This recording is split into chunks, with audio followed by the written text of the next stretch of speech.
애플을 비롯해 LG그룹의 전자계열사와 또 기아자동차까지 전자와 자동차 업계에서 주목할 만한 기업들의 실적 발표가 이어졌습니다. 네, 기업별로는 희비가 엇갈렸는데요. 최대 시장인 중국 상황이 만만치 않은 모습이었습니다. 자세한 내용 산업부의 조정현 기자와 함께 얘기 나눠보도록 하죠. 안녕하십니까? 네, 안녕하세요. 네, 먼저 간밤에 애플이 실적을 발표를 했는데 네. 좀 실망스러운 실적이었다고요? 네, 줄곧 성공 가도를 달려왔던 애플의 질주에 제동이 걸렸다고 볼 수가 있습니다. 일단 애플의 1분기 매출이 13년 만에 처음으로 감소세를 기록을 했습니다. 아이폰 판매도 1년 만에 1,000만 대나 감소해서 역대 최초로 전년 대비 감소세를 기록했고요.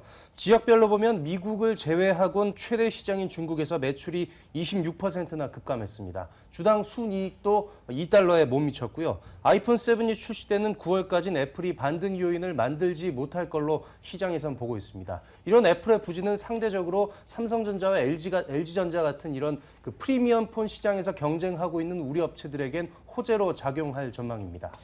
얘기가 나와서 말인데요. 삼성전자와 LG전자 같은 경우에도 내일 확정 실적을 발표하지 않습니까? 네. 실적 부문별로 좀 어떻게 예상이 되고 있나요? 일단 삼성전자의 경우에는 지난 잠정 실적 발표를 보면 일단 두 자릿수 10% 이상의 영업이익 증가율을 기록하면서 좋은 성적을 냈습니다. 이 내일 확정 실적에서는 갤럭시 S7 스마트폰을 앞세운 모바일 담당 IM 부문의 약진이 두드러질 걸로 보고 있는데요. 시장에선 IM 부문에서 3조 5천억 원 선의 영업이익을 기록해서 전체 영업이익의 절반 이상을 IM 부문이 담당할 걸로 보고 있습니다. LG전자의 경우에도 66%대의 아주 좋은 영업이익 증가율을 기록했는데요. 다만 좋은 평가를 받고 있는 G5 판매가 1분기 실적에는 반영이 되지 않아서 이 IM 모바일 부분을 담당하고 있는 MC 사업부의 손실은 계속 지속이 될 전망이고요. LG전자의 경우에는 프리미엄 세탁기나 냉장고 같은 이 프리미엄 생활 가전이 효자로 작용할 걸로 보입니다.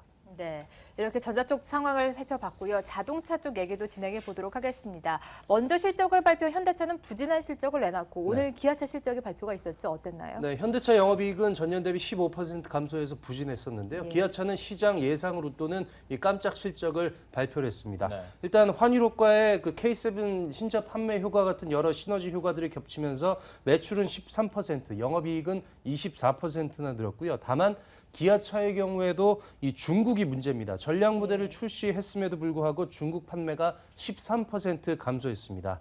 이 중국이 현대기아차의 주요 시장인데요. 현대차 1분기 중국 판매가 작년보다 6.4% 감소한 데 이어서 이 기아차도 부진한 모습을 보이면서 이 만만찮은 과제를 안게 됐습니다.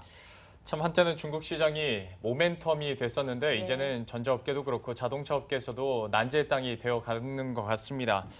마지막으로 전자 부품과 건설업계에서도 오늘 실적을 발표했는데요. 역시 좀 극명하게 갈렸던 것 같습니다. 하나하나 설명을 해주시죠. 네, LG 이 전자 계열사의 어떤 실적은 거의 증발 수준입니다. 예. 이 LG 디스플레이와 LG 이노텍이 모두 실적을 발표를 했는데요. 영업이익 감소율이 무려 90%대에 달하고 있습니다.